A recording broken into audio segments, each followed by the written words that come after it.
Ang i-share ko po sa inyo ay ang advantage at disadvantage pag bumili ka na ng gawa na bahay. Pero bago po yan, ako nga po pala si Lena Gobat, isa po akong negosyante sa larangan ng rental property business.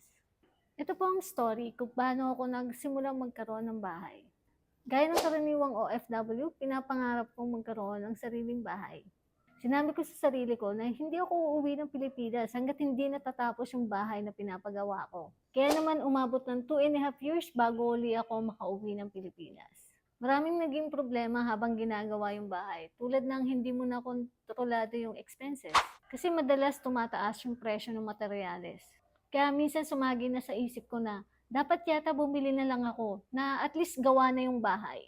Kaya buti na lang napatapos ko naman. Kaya eto na yung bahay ngayon. Kaya naman i-share ko na sa inyo ang advantage at disadvantage kung bumili ka na, yari na bahay. Advantage, hindi mo na kailangan maglabas ng malaking halagang pera na usually umaabot talaga ng milyon pag magpapatayo ka ng sarili mong bahay. Kasi pag kumuha ka sa developer ng subdivision, dito sa amin sa Lucena, usually equity yung hinihingi nila sa'yo. Usually nagre-range lang ito ng 5 digits pag maliit lang naman yung unit at pag naka-promo din. Pero syempre, depende rin kung gaano kalaki yung bahay na kukunin mo. Then, pay ka ng monthly sa kanila. May mga nakaset na years to pay. So, mamimili ka na lang kung ilang years yung gusto mo at mas prefer mo.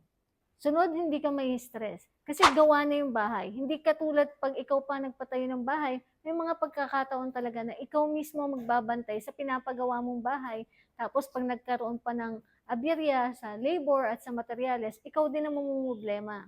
Disadvantage, hindi ka makakapili ng materyales. So, hindi siya personalized. Yung mga katabi mo rin unit, kahawig ng bahay mo.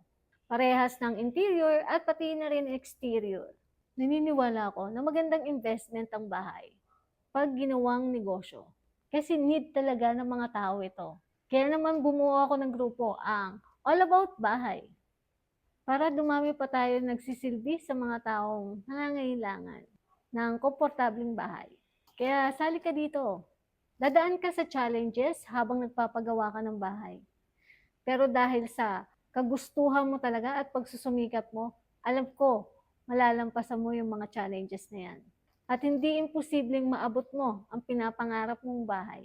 Siya nga pala, baka bigla kang magawi dito sa Lucena City. Diyan yung business ko, ang Len Transient House. Pag kailangan mo ng matutulugan, welcome ka dyan. Anyway, ako nga pala ulit si Len Hagoba, naniniwala sa kasabihan, kapag determinado ka, sigurado akong malayo ang iyong mararating. Bye!